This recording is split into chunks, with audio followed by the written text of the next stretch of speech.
We don't tell the right stories.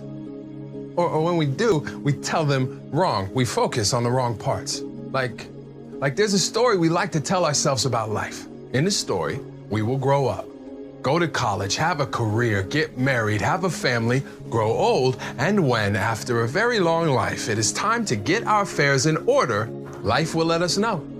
As if death will be so kind as to warn us. He will inform us, like when at the end of a trip, a text arrives, an alert to our phone that says, say your goodbyes, tend to your home, contact your lawyer, settle your affairs. We believe that story to be true until we are blindsided by heartbreak that seems so unfair. Beneath so much debt, it is a struggle just to get air. Everything was fine, and then out of nowhere, the phone rings. A siren wails. We crash straight into a doctor's chair. As the hair on our neck stands up, we stand up unprepared as she pulls the air from our lungs so we can't speak. We listen as she says the words, critical condition, terminal, hit and run. It's in his lungs. You are dying, and there is nothing to be done. And when we tell the story of life insurance, that's the story we tell. We focus on death, the tragedy, the sadness, but that's telling it wrong. And I'm not saying there isn't pain or heartache. Sacrifice, of course there is. That's life. I mean, those things happen for the same reasons tooth fairies and sunsets and great wine and grandchildren happen. And that's life. It's not that the tragedy isn't there. It's that it isn't all that's there. I mean, there's so much more. I mean, in all this hopelessness, hope is. But to see it, we have to shift our focus. Like standing in the middle of a burnt out forest, only we don't notice. Instead, we are drawn to where a perfect blue crocus lifts up its head to remind us that on the most tragic days, after we are dead and gone, life will find a way to go on. I mean, sometimes what happens in a moment stays with us for years, and yet the living must lift the head.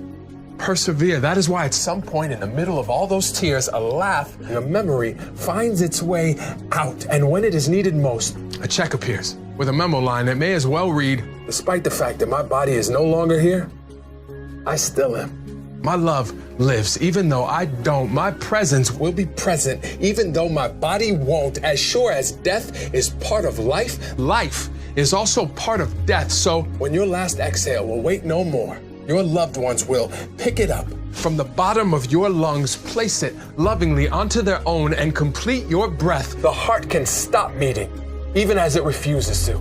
The body can stand tall, even as it is laid to rest. But it will, only if you choose to ensure that a check will check on them on your behalf for years after you've left, because the answer is no. When the question is, are you interested in preparing for your death? But when the question is, do you want to take care of your family? The answer is always yes. If you ask my dad about dying, he will tell you he doesn't worry about his final resting place. He worries about my mother and paying the mortgage so she will finally have a place to rest without worry. My friend told me he had one thought as his son raced to the hospital at 3 a.m. with him in the back seat struggling to breathe. He thought, what will happen to my son if I die? I mean, that's life. He told me later. He said, that's how it works. Real love means it happens to you both. We don't buy car insurance for when we get hit. We buy it for when we hit someone. We don't buy life insurance for when we die. We buy it for when they don't. We buy it because when we love someone, we want to protect them from any added despair, any hardships that can be spared, to experience the happiest moments, even when we won't be able to experience them beside them. And it gives us comfort to know if we aren't able to have those moments, we can provide them. I mean, moments like walking down the aisle, right? Or the first grandchild born, moving into your new dorm, eating together as a family, hanging pictures on the wall of your first home. In all of those moments, Dad is here, Mom is with us, Ethan lives. It is because of Susan this was possible. In all of those moments, we are none of us alone. This is not about memories, but what our lives are able to become. This is about understanding that when you love someone, you do whatever you can to help them, to hold them, to enfold them in the truth of this immutable fact.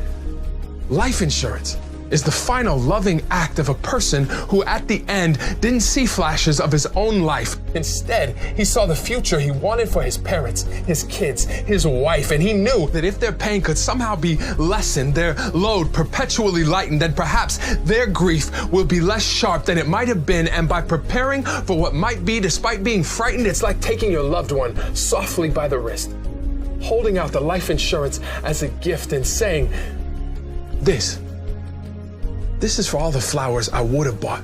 These are pennies for all of our children's thoughts, the mortgage for the house we finally got. I don't know if it's enough, babe, but it's a lot. Please use it to make the life we dreamed about exist. And if our kids ever wonder if I love them, you give them each a kiss while clenching this life insurance policy in your fist, and you tell them there is no doubt he loved us.